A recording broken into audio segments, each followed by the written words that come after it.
This presser that Donald Trump did with the South Korean president is paying more dividends than I could have ever expected.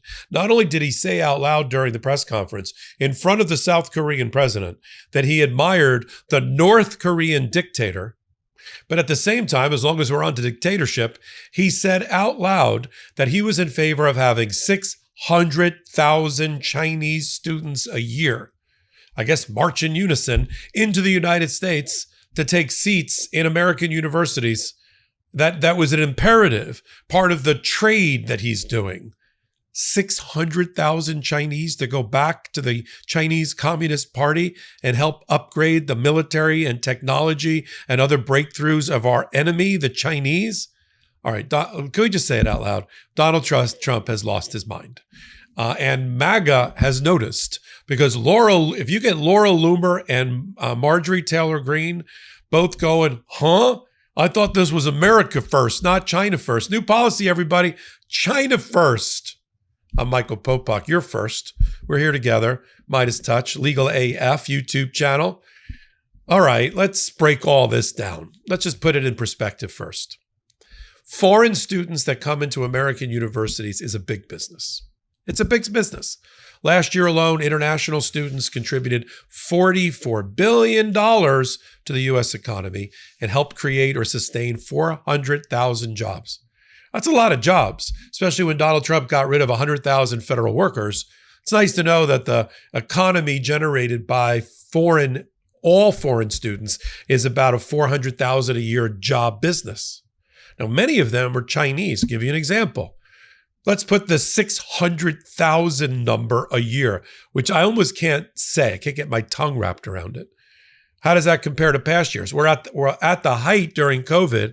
It was less than 400,000, and it's been averaging about 300,000 in the 5 years since. So Donald Trump is proposing in an era where we see China as our arch enemy and rival, where they do things constantly to destabilize our democracy through trolls, through cyber attacks, which happen all the time, including against the Trump administration, where they're trying to upgrade their military. Donald Trump has done a number of peculiar things. Manchurian Candidate, you be the judge. First, he allows NVIDIA to sell one of its major AI sophisticated chips to China. In return for what? In sacrificing our national security. In return for 15% of the money. Always a deal maker. Always a deal maker, even if it undermines our national security. That's one data point. Benefiting the Chinese to allow them to upgrade their military through the purchase of NVIDIA chips from the United States. That's one. Second, let's go to TikTok, owned by ByteDance. Donald Trump used to see it, along with the rest of Congress on both sides of the aisle, as a major threat to our national security, because it is ultimately, as a private company, because there's no real private companies in China, it is ultimately controlled, and all of its information and data and its algorithm are controlled by the Chinese government, the Chinese Communist Party. So at a moment's notice, they're allowed to reach into the servers of TikTok and take out all of your personal data, not just the funny videos of you dancing, all of the data about you, your biometrics of what you look like, the information you gave when you set up your profile, and the information that's gained through AI, because while you're watching TikTok, it's watching you. But now Donald Trump, because he thinks TikTok helped get him elected, and one of his major donors is a TikTok investor, TikTok's not so bad. We're on our third 90-day extension of the forced, compelled sale of TikTok required by the U.S. Congress, supported by the Supreme Court. As Donald Trump looks around for a new investor, you know what's going to happen next. We are going to be in business with the Chinese, because we, as an American people, are going to take a forced percentage, and Donald Trump and Howard Lutnick, his Commerce Secretary, is going to brag to everybody, hey, everybody, American people, we own a piece of the TikTok, 15%, 20%, 30%. This is just what I want. I want the American government to be in business with the Chinese Communist Party. That's third data point. Fourth data point is, I don't know what is coming out of his ears, what is leaking, but these are the comments that are coming out of his mouth. I mean, he has no mind-mouth barrier. So he says out loud in the interview, I'm going to show it to you next, 600,000 Chinese a year sound like a pretty good thing. Sounds like a Red Army invasion, if you ask me. Here's the clip. Stories about we're not going to allow their students, we're going to allow their students to come in. We're going to allow, it's very important, 600,000 students. Now, I am not a nativist. I am not a racist, and I'm all for people getting a good education. I just don't think 600,000 of them without proper vetting should be Chinese. I mean, I had a case. We had a law firm that wanted to focus on Chinese business for whatever reason. And we were hiring a Chinese national to be a lawyer who took the New York bar. All right. They asked me to investigate, do a full background check and make sure he's not part of the Chinese Communist Party. So I did. And to the best of my knowledge, he isn't. But now multiply that by 600,000 vettings. Marco Rubio in May said that we need less Chinese students and less of them, not more of them. And we have to do a better job of vetting. His words, not mine. Related to the Chinese. And now Donald Trump sensing that a deal can be made because there's so much tariff money that he's interested in is once again selling out our national security for a buck. For a buck. Why do we need 600,000? Even Laura Ingraham, even Laura Loomer, even Marjorie Taylor Greene, all on the far alt-right, have all said, what? That's going to take seats away from Americans. If you're going to take the American first model, why is it China first? And why China? What's next? Russia? How about North Korea? Why don't we push all the Americans out of American universities? I thought what Donald Trump was trying to accomplish by his full frontal assault on American universities, like our oldest and most prestigious one, Harvard and Columbia and Duke and fill in the blank. I thought he was trying to remake the image of the American universities to get rid of DEI and to get rid of liberal aspects and liberal education, because he thinks liberal means liberal in the sense of Democrats and party affiliation. I thought that's what he was trying to do, that and a money grab to try to extort payments out of these universities. I didn't realize he was trying to clear seats for the Chinese. That was part of it? Because you've heard him talk in the past. He's like, yeah, I think we should take money, not in waive student loan debt, but we should find ways to open up trade schools all around America. So he wants to make, and I'm not saying there's anything wrong with people who don't go to higher education or aren't graduate students. Don't get me wrong. I come from a whole family of blue collar workers. I get it. And I get that they're the salt of the earth.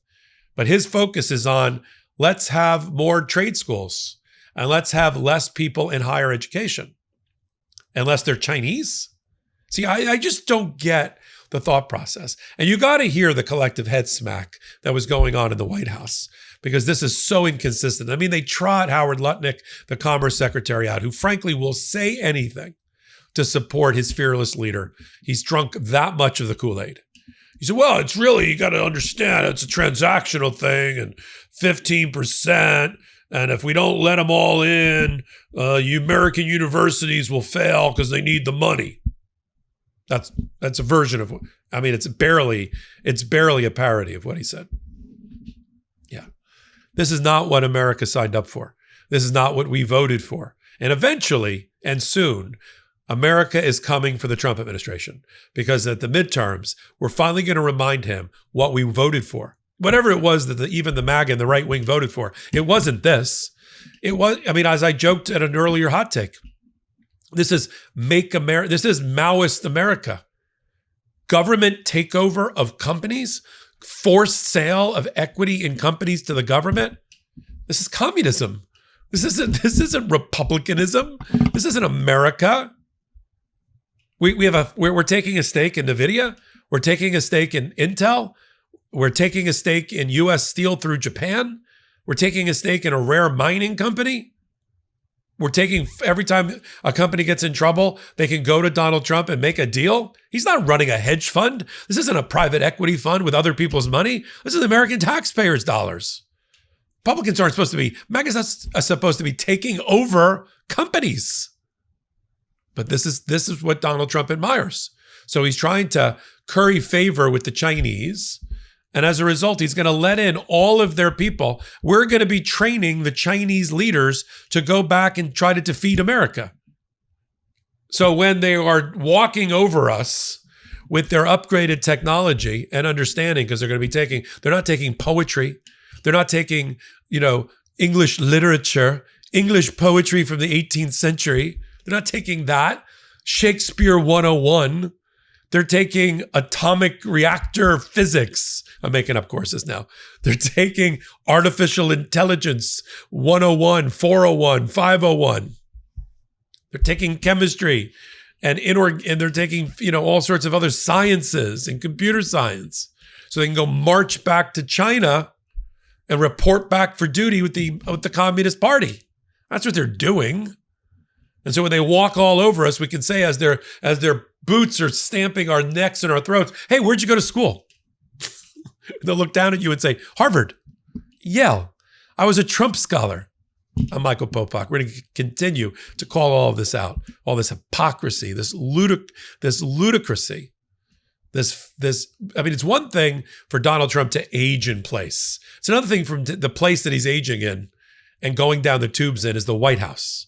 I'm Michael Popok. Until my next report, take a moment, hit the button, subscribe to Legal AF. Hurry before a Chinese come in and take your job does it for you. Same thing on Legal AF Substack. We need help on Substack. We need more people there as we get our huddles together twice a day. 3,000-4,000 people come together for the lives, for the reporting. It's another great community. And hurry up, because at the rate Donald Trump's going, the great replacement theory is not minorities replacing white people. It's the Chinese replacing Americans. I'm Michael Popok. Until my next report. Can't get your fill of Legal AF? Me neither. That's why we formed the Legal AF Substack.